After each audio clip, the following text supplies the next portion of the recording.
Hello friends, তোমরা সবাই কেমন আছো? আশা করছি ভালো আছো। আর এটা হলো শিক্ষক দিবসের আগের দিনের ভিডিও, একটু পুরনো, তাই আবার হলেও তোমাদেরকে দিয়ে দিলাম। পড়াতে গিয়েছিলাম, পড়াতে যাওয়ার সাথে সাথে অনেক কিছু কাজ নিয়ে গিয়েছিলাম। শিক্ষক দিবসের দিন ছিল তো আমাদের লক্ষ্মী পুজো, তাই পুজোর বাজার, সবজি বাজার সমস্ত কিছু করেছি। মুদিখানার দোকানও করে কাজ করে নিয়ে এসেছি। আর ওখানে মা বসে গেছে মশলা বাটতে, আমি টিফিনটা করে নিয়েছি, নিয়ে বসেছি শাক কাটতে। আর মা সজনে শাক নিয়ে এসেছিলো, সেইগুলোই কেটে দিলাম। আর বাজার থেকে পলতা শাক নিয়ে এসেছিলাম, কি করব বলো, রেখে দিতেই হলো। গাছ থেকে কটা পেয়ারা পেরে নিলাম, শসা নিয়ে এসেছি, কলা নিয়ে এসেছি, পুজো হবে যেহেতু। আর আমাদের কলে না কদিন ধরে ঠিকঠাকভাবে নিয়মিত জল দিচ্ছে না। দেখো এখন টাইম হয়নি, 12টা বাজেনি, তাও জল এসে গেছে।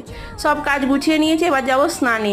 মাথায় একটু পেঁয়াজের রস মাখবো, মেখে স্নান করব। স্নান টান করে এসে দেখি মা সমস্ত জামা কাপড় আলমারি রোদে দিয়েছে। সেই একই অবস্থা, স্নান টান করে বসে পড়েছি খেতে। অনেক কিছু রান্না করেছে মা আজকে, দারুণ সুন্দর।